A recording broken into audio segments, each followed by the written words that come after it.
नमस्कार, मैं Dhananjay Kumar, the public India में आपका स्वागत है। प्रधानमंत्री नरेंद्र मोदी जी ने संसद में जो भाषण किया, संविधान पर चर्चा के दौरान, उसकी हर तरफ चर्चा हो रही है। गटर मीडिया के लोग खुश हैं कि बहुत कमाल भाषण किया। उनके विरोधी मीडिया लोग कह रहे हैं कि बहुत बेकार बकवास भाषण किया। सच क्या है, इसकी थोड़ी पड़ताल करनी चाहिए। हालांकि नरेंद्र मोदी को लेकर के पिछले 11 सालों में अगर राष्ट्रीय स्तर पर बात करें, हालांकि देश के स्तर पर बात हटा कर गुजरात के स्तर पर करें तो गुजरात में जो है नरेंद्र मोदी जी ने किया, वो बहुत कुछ संविधान के खिलाफ था। हालांकि उन्होंने कहा कि संविधान यात्रा, संविधान सम्मान में हमने की और तमाम गिनाया उन्होंने, लेकिन उनकी मंशा संविधान के साथ कब थी? जिस माहौल में, जिस विचारधारा के बीच पले बढ़े, वहां संविधान को कब कीमत मिली? राहुल गांधी ने कहा था कि सावरकर ने क्या कहा, लेकिन सावरकर ने क्या कहा वो अलग है, बाद के नेताओं ने भी क्या किया। जब वाजपेयी जी की बात आती है तो वाजपेयी जी ने बेशक नेहरू का भी सम्मान किया, संविधान का भी सम्मान किया, और एक समन्वय या कहिए एक जो है ऐसा विचार बना करके रखा कि विपक्ष को उन्होंने दुश्मन नहीं माना। विपक्ष को दुश्मन नहीं मानने की परंपरा जो है हमारी पुरानी परंपरा और लोकतंत्र की स्वस्थ परंपरा मानी जाती है कि विपक्ष दुश्मन नहीं है, विपक्ष आपका साथी। वो एक कबीरदास जी का दोहा है, निंदक नियरे राखिए आंगन कुटी छवाए, बिन साबुन पानी बिना निर्मल करे सुहाए। विपक्ष को लेकर के अगर निंदक नहीं कहा जाए तो ये कहा जा सकता है कि विपक्ष जो है कोई और नहीं है, इसी देश के नागरिकों द्वारा चुने गए वो भी है। और विचारधाराएं, अलग अलग विचारधाराएं हैं लोकतंत्र में, ढेर सारी पार्टियां। भारत की बात करें तो 100 से ज्यादा पार्टियां हैं, सबकी अलग अलग विचारधारा है। किसी के भीतर जो है कुछ जात को लेकर के धारा है, किसी के भीतर समाज को लेकर के, किसी के भीतर कुछ और है, तरह तरह की विचारधाराएं हैं। लेकिन बीजेपी की जो विचारधारा है, जो नरेंद्र मोदी जी की विचारधारा है, जो आरएसएस की विचारधारा है, उस विचारधारा में नफरत जो है इंपॉर्टेंट फैक्टर है, महत्वपूर्ण तत्व है। और याद से नहीं है, शुरुआत से, मोदी जी के राजनीति में आने से पहले से। मैं ये जिक्र इसलिए कर रहा हूं कि मोदी जी ने जो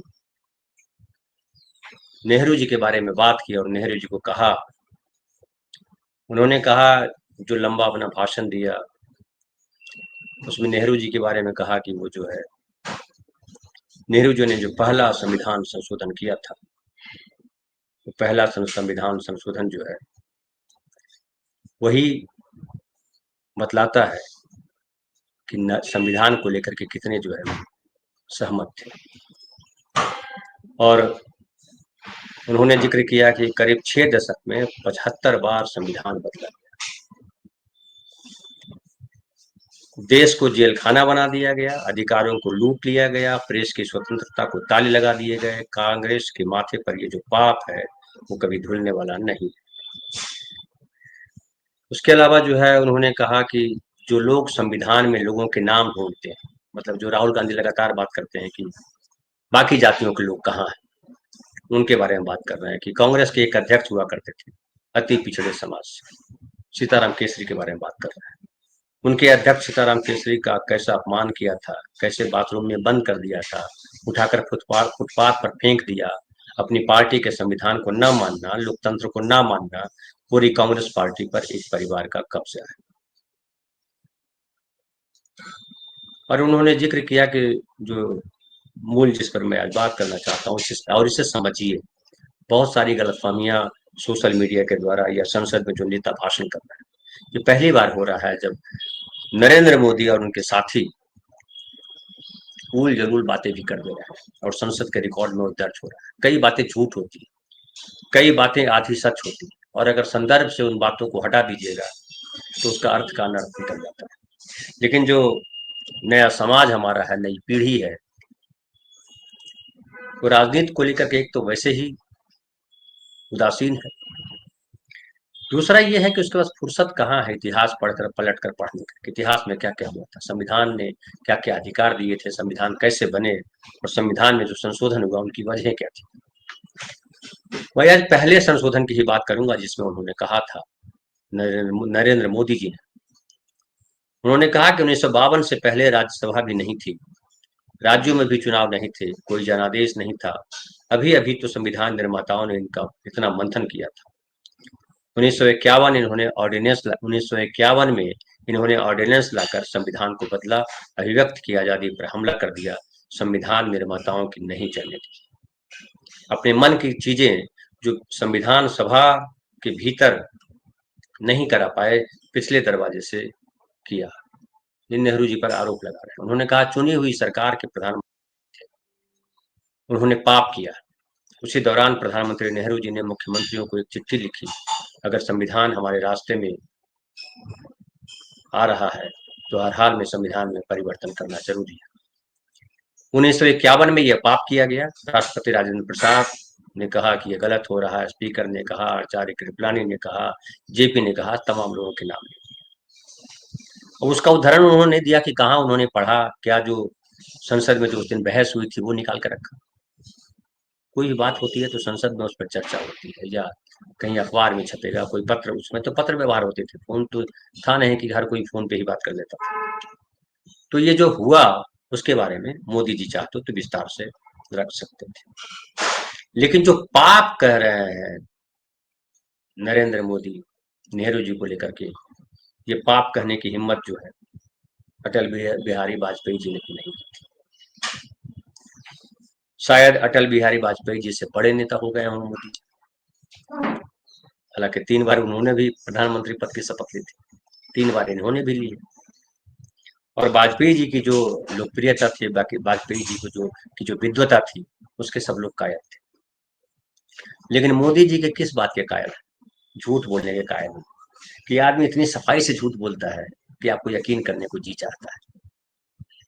अब देखिए, जो प्रथम संविधान संशोधन हुआ उसमें अनुच्छेद 15, 19, 85, 87, 174, 176, 341, 342, 372, 376 में संशोधन किए जाने की बात की जाती है। और आप गूगल भी करेंगे तो जो भारत सरकार का पोर्टल है उस पर भी लिखा हुआ है। मैं कोई उस समय था नहीं कि मैं जो मेरे सामने घटा वो मैं बता रहा हूँ, मैं भी पढ़ के बता रहा हूँ। और इसमें सबसे जो महत्वपूर्ण था जिसके लिए किया गया, 2 चीजों पर बात करना जरूरी है। एक तो जो संशोधन था वो इसलिए था कि जो स्वतंत्रता की अभिव्यक्ति की जो बात कही कि अभिव्यक्ति की आजादी को जो है रोका गया। आपको याद है कि देश आजाद हुआ था और देश में अलग अलग जाति संप्रदाय के लोग रहते थे। आज देख लीजिए 75 साल बाद मुसलमानों के खिलाफ जिस तरह से बोला जा रहा है, क्या इसको अभिव्यक्ति की आजादी के तहत माना जाए? जो कथित छोटी जातियां हैं उनके बारे में क्या राय रखते हैं ऊंची जातियों के लोग?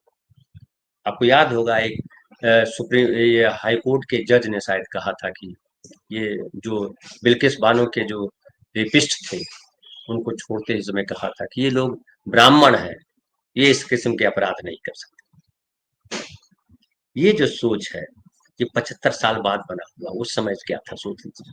और आरएसएस, गांधी की हत्या, जो आरएसएस मानने को तैयार नहीं था कि ये जो है हिंदू राष्ट्र नहीं बने, जो आरएसएस इस संविधान को मानने को तैयार नहीं था, उस समय जो हिंदू महासभा थी उस समय वो तमाम नेता ये मानने को तैयार नहीं थे कि ये हिंदू राष्ट्र नहीं हो, यहाँ संविधान लागू हो। वो मनुस्मृति लागू करना चाहते थे। संविधान 1950 में लागू हुआ और 50 में लागू इसलिए नहीं हुआ कि आरएसएस के लोग चाहते थे कि संविधान लागू हो या श्यामा प्रसाद मुखर्जी चाहते थे कि संविधान लागू हो जाए। संविधान इसलिए लागू हुआ कि उस समय जो थे, एक तो जो अंग्रेजी सरकार थी उसने कहा था कि पहले संविधान बनाओ तब स्वतंत्रता मिलेगी, और संविधान बनाने का जिम्मा जो है वो अम्बेडकर को सौंपा गया था। श्यामा प्रसाद मुखर्जी को नहीं सौंपा गया था, न गोलवलकर को सौंपा गया था, न सावरकर को सौंपा गया था। कोई कह सकते हैं कि गोलवलकर और सावरकर ज्यादा विद्वान व्यक्ति थे अम्बेडकर से, हालांकि मोदी जी बोल नहीं पाए क्योंकि उनको मालूम है कि अगर अम्बेडकर के खिलाफ बोलेंगे तो उनके लिए मुश्किल हो जाएगी। इसलिए अम्बेडकर को उन्होंने ढाल बनाया। तमाम बीजेपी के नेताओं ने अम्बेडकर को ढाल बनाया। पहले वो पटेल को ढाल बनाते थे और नेहरू के खिलाफ खड़ा करते थे कि नेहरू जो है प्रधानमंत्री इसलिए बने कि वो गांधी की जिद थी या नेहरू की जिद थी। नेहरू की वजह से गांधी झुक गए और नेहरू को प्रधानमंत्री तौर पर स्वीकार कर लिया। नहीं तो पटेल प्रधानमंत्री होते, और पटेल अगर प्रधानमंत्री होते तो फला हो जाता, ढिका हो जाता, चिला हो जाता।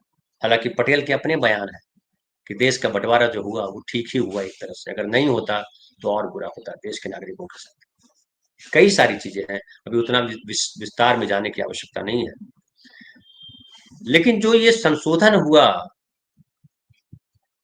उसमें एक तो था कि अभिव्यक्ति की आजादी जो है वो कहाँ तक, तो उसको संयमित किया गया कि आप अभिव्यक्ति की आजादी तो है आपके पास, लेकिन अभिव्यक्ति की आजादी करते समय आपको ख्याल रखना पड़ेगा कि जो संविधान है, जो जाति धर्म, जो दुनिया के दूसरे देशों के साथ हमारे संबंध है, जो और तमाम कई चीजें हैं जिसको लेकर के आप जो है अमर्यादित नहीं हो सकते। आज मर्यादा का क्या आलम है देख लीजिए, कि प्रधानमंत्री बोलते हैं कि जो है वो भैंस खोल करके ले जाएंगे, वो मंगलसूत्र ले जाएंगे, क्या क्या बोलते हैं। उस समय तो और भयानक था। और आपको ये भी जानकारी होगी, मैं दोहरा देता हूँ, केवल ये याद दिला देता हूँ कि पटेल ने चाहा था कि गांधी की हत्या के बाद की आरएसएस को पूरी तरह बैन कर दिया जाए। वो नेहरू थे जिन्होंने कहा था कि नहीं, अगर वो विचारधारा है उसको मानते हैं लोग तो हमें बैन करने का अधिकार नहीं, और उन्होंने बैन नहीं किया था। ये सब प्रधानमंत्री नहीं बताएंगे नरेंद्र मोदी, क्योंकि नरेंद्र मोदी जी झूठ बोलने में मास्टरी उनको है, जो सच नहीं बोल सकते, जो अर्ध सत्य बोलते हैं, जो अपने हिस्से का सच भी ठीक से नहीं बोलते हैं, वो दूसरे के हिस्से का सच कैसे बोलेंगे। वो अपने हिस्से का ही सच बोल लेते कि आरएसएस के लोग आजादी के समय क्या कर रहे थे, संविधान निर्माण के समय क्या कर रहे थे। हालांकि दुखद ये है कि कांग्रेस के नेताओं ने इस बात का ख्याल नहीं रखा, क्योंकि मालूम है कि जब मोदी बोलेंगे तो नेहरू पर, गांधी पर, इंदिरा गांधी पर, राजीव गांधी पर, तमाम लोगों पर हमला करेंगे, कांग्रेस पर हमला करेंगे। और कांग्रेस पर भी हमला में सबसे इम्पोर्टेंट होगा गांधी फैमिली, गांधी नेहरू फैमिली। तो कांग्रेस को इन चीजों से अवगत होना चाहिए था कि क्या क्या बोल सकते हैं। जैसे प्रियंका ने जो जवाब दिया था वो ठीक है, था कि इस तरीके से बोलना है, और उन्होंने बोला। लेकिन दरअसल संविधान को लेकर के जब चर्चा हो रही है, मैंने अपने प्रोग्राम में कहा भी था कि संविधान पर बात करते समय आपको ये ध्यान रखना था कि संविधान किन परिस्थितियों में बना, क्या क्या हुआ, और किस तरह से, क्योंकि अभिव्यक्ति की आजादी को लेकर के तमाम लोग अक्सर करते रहते हैं, व्हाट्सएप यूनिवर्सिटी में भी चलता है कि अभिव्यक्ति की आजादी की बात करते हैं। पहले, सबसे पहले तो अभिव्यक्ति की आजादी की बात खत्म की थी नेहरू ने। कुछ भी लिखने की छूट होगी अगर, तो आप देख रहे हैं ना सोशल मीडिया पर क्या क्या छप रहा है, क्या उसको छूट दी जानी चाहिए। अडानी को निकाल देते हैं ये लोग। अब बतलाइए कि अडानी शब्द बोलना जो है वांछनीय नहीं है, वो गलत हो जाता है, असंसदीय हो जाता है, तो क्या गालियां देना सही होगा। और इसके बाद दूसरा ये था कि सबसे बड़ी बात थी कि जो जमींदारी प्रथा था, जमींदारी प्रथा जो थी कि देश आजादी होने जब हुई थी, देश आजाद हुआ था, तो जमींदारी प्रथा थी। देश कई रियासतों में बटा हुआ था, रियासत जो है एक किए गए, देश बनाया गया, लेकिन खेत जो है जमींदारी वैसी की वैसी थी। तो जमींदारी उन्मूलन आवश्यक था, देश के नागरिकों को, देश के किसानों को एक करने के लिए, अधिकार देने के लिए जरूरी था कि जमींदारी का उन्मूलन किया जाए। और भूमि सुधार की बात की गई थी, और उसी के लिए 9वीं अनुसूची बनाई गई, और उसमें अनुच्छेद 31 के बाद अनुच्छेद 31A और 31B भी जोड़े गए। 9वीं अनुसूची ये है जिसमें वो डाल लेने के बाद, अभी देखिए लद्दाख के जो नेता है सोनम वांगचुक को अक्सर जिक्र करते हैं कि 9वीं अनुसूची में हमें डाला जाए। बिहार से लगातार आवाज उठ रही है कि आरक्षण जो है वो जो पिछड़ों को दिया गया है उसे नीतीश कुमार 9वीं अनुसूची में दर्ज करवाए। 9वीं अनुसूची में ये है कि जो मुद्दा वहां डाल दिया जाएगा उस पर कानूनी बहस नहीं होगी, और ये नहीं कहा जाएगा कि मौलिक अधिकारों का उल्लंघन हो रहा है, क्योंकि हमारा देश जो है एक समान देश, नागरिकों का देश नहीं है। हमने नागरिकों को एक कह तो दिया, लेकिन जातियां अलग हैं, अलग संस्कृति उनकी है, उनकी जो जो जमीनी जो उसकी सच्चाई है, जो अमीरी गरीबी का इतना बड़ा फासला है। किसी के पास खेत है तो एक एक हजार एकड़ जमीन है, किसी के पास खेत घर के लिए भी 3 डिसमिल जमीन नहीं है। आज भी ढेर सारे लोग हैं जो भूमिहीन है, उनके बीच से एक समानता लाना। और भूमि सुधार की बात की गई थी। भूमि सुधार जो है कश्मीर, जम्मू कश्मीर के लिए माना जाता है कि सबसे बढ़िया भूमि सुधार जो है जम्मू कश्मीर, बाकी देश के अलग अलग हिस्सों में, बंगाल में भी बहुत बढ़िया तरीके से होता है, बिहार वगैरह में तो हुआ ही नहीं। तो उसमें आप पढ़िएगा तो उसमें है कि ये जो है भूमि सुधार के लिए राज्य अपने अपने कानून बना सकता है। तो एक तो था कि वो जमींदारी प्रथा के उन्मूलन के लिए था। दूसरा जो खदानों पर कब्जा था उद्योगपतियों का या कहिए कि महाजनों का, उसको रोकने के लिए लाया गया था, वो परिवर्तन किया गया था। क्योंकि वो सारे जो है बोला कि संपत्ति रखना तो मौलिक अधिकार है। बाद में संपत्ति का अधिकार इंदिरा गांधी ने भी कैंसिल किया गया जाके पूरी तरह। लेकिन वो था कि संपत्ति का रखने का हमको अधिकार है और इसका जो है हनन हो रहा है। कहते हैं कि ढेर सारे मुकदमे चले गए कोर्ट, और उसके बाद जो है परेशान हो गए सब नेता, तो मुख्यमंत्रियों को लिखा गया कि आप अपने अपने तौर पे, और ये इसलिए ऑर्डिनेंस लाया गया था। जमींदारी प्रथा का उन्मूलन मूल वजह थी। और ये जो कचरा उगलते रहते हैं गटर की तरह, गंदी भाषा इस्तेमाल करते हैं, नफरत इस्तेमाल करते हैं, नफरत उगलते हैं रोज, इन सब को नफरतियों को कंट्रोल करने के लिए कहा गया था कि ये जो अभिव्यक्ति की स्वतंत्रता है वो है स्वतंत्रता, लेकिन मर्यादा जरूर, उसकी सीमा है, कहाँ कहाँ आप क्या क्या नहीं बोल सकते, ये तमाम चीजें थी। लेकिन मोदी जी तो उन्होंने ये बताया नहीं। गटर मीडिया में भी इस पर चर्चा नहीं होगी। गटर मीडिया में चर्चा होगी कि किस तरह से मोदी जी ने विपक्ष को उसकी आईना दिखाया, किस तरह से कांग्रेस को आईना दिखाया कि आपने क्या क्या बदमाशियां की, संविधान में आपने कितने कितने परिवर्तन किए। लेकिन एक लाइन में सच यही है कि आरएसएस आज भी संविधान के साथ नहीं है।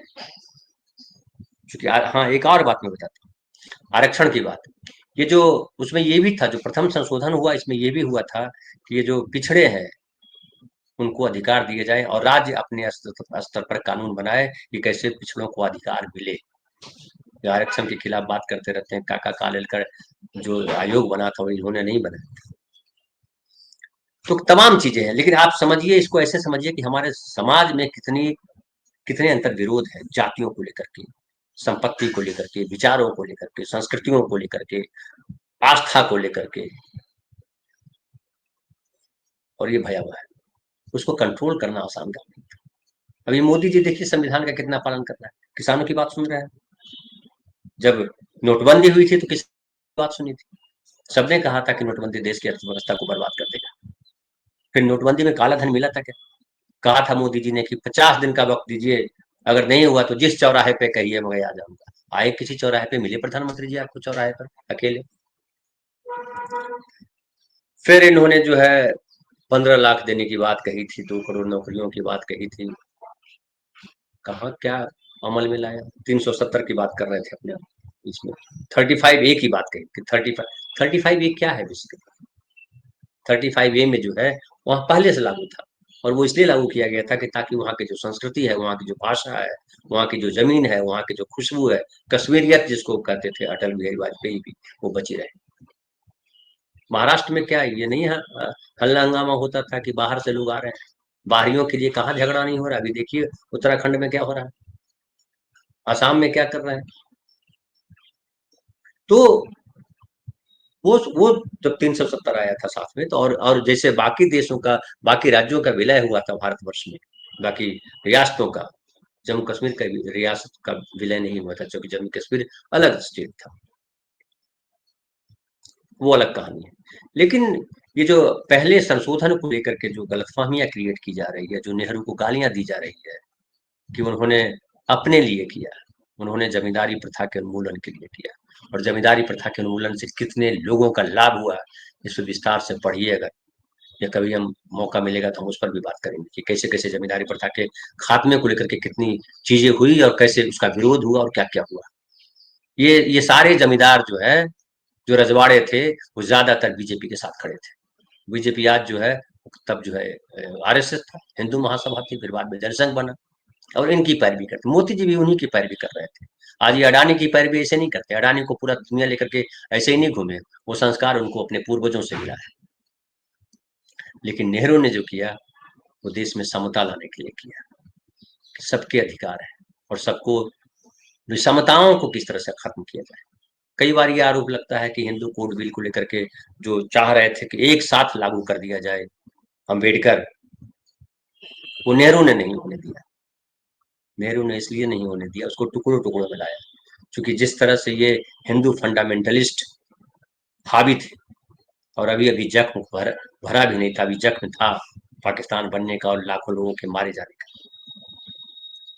तो तमाम से नेहरू जो है समझते थे। और नेहरू को लेकर के जिस तरह से मोदी जी आलोचना करते हैं, किसी विद्वान आदमी के मुंह से ऐसी आलोचना आपने सुनी नहीं। नेहरू के बारे में कहा जाता है कि उन्होंने जो है संसद में भी हमेशा कहा कि जो विपक्ष के सांसद होते थे उनके समय कम होता था तो बोलते थे नहीं बोलने दीजिए, बढ़िया बोल रहा है, उनको बोलना चाहिए, ऐसे लोग हमको चाहिए। उनको मोदी जी कर रहे हैं, मोदी जी अपने लोगों को बोलने नहीं देते। मोदी जी अगर ये कहें कि मैं बड़ा संवैधानिक हूँ, बड़ा लोकतांत्रिक हूँ, दूसरों का सम्मान करता हूँ, तो वही कहना है कि जैसे कि सूरज जो है पश्चिम में उगा है। लेकिन नेहरू पर कीचड़ फेंक करके मोदी जी अगर ये साबित करना चाहते हैं कि मैं नेहरू से बड़ा हूँ, उनका धोखा है, बचपना है, नासमझी है। फिलहाल इतना ही। बहुत बहुत धन्यवाद। कल फिर बात करेंगे हम किसी नए विषय पर।